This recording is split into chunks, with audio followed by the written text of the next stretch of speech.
Kedves rokonaim, barátaim, ismerőseim, kedves partnereink, kedves ügyfeleink. Túl vagyunk a meghitt karácsony ünnepén. Munkámból adódóan tudom, nem lehetett az idei szent ünnep mindenki számára teljes. Voltak szeretteink közül, akik már máshol és mással ünnepeltek, távol e földi világtól, de a gyertyalángja mégis megerősít minket abban, hogy nem mentek el véglegesen. Ott élnek ők örökké a szívünkben, a szülők, nagyszülők, gyermekek, testvérek, a mi szeretteink. Valamennyien már ezekben a percekben az új esztendő köszöntésére készülünk. Talán fogadalmakat is teszünk. És ilyenkor számot vetünk önmagunkban, mit tettünk másokért, mit tettünk önmagunkért.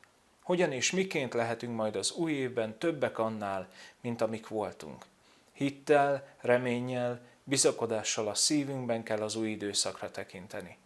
Kegyeleti munkánk mellett irodánk számtalan társadalmi szerepvállalásban vett részt, támogatva szerényebb életkörülmények között élő embertársaink mindennapjait. Békés vármegyében dolgozó patrióta vállalkozóként biztos vagyok benne, ezt az utat jövőre is folytatjuk. Mert evangélikus keresztény emberként fontos számomra ez az üzenet Máté evangéliumának 25. fejezetéből. Bizony mondom nektek, amit a legkisebb testvéreim közül eggyel is tettetek, azt velem tettétek. Az új esztendő nagy lehetőséget tartogat. Remélem, jövőre is számíthatok mindazok jelenlétére az életemben, akikkel az idejében is nagy-nagy sikereket, eredményeket érhettünk el. Mások megsegítése érdekében. Ezért hát most ebben a hitben kívánok békés, boldog, sikerekben gazdag új esztendőt magam és munkatársaim nevében.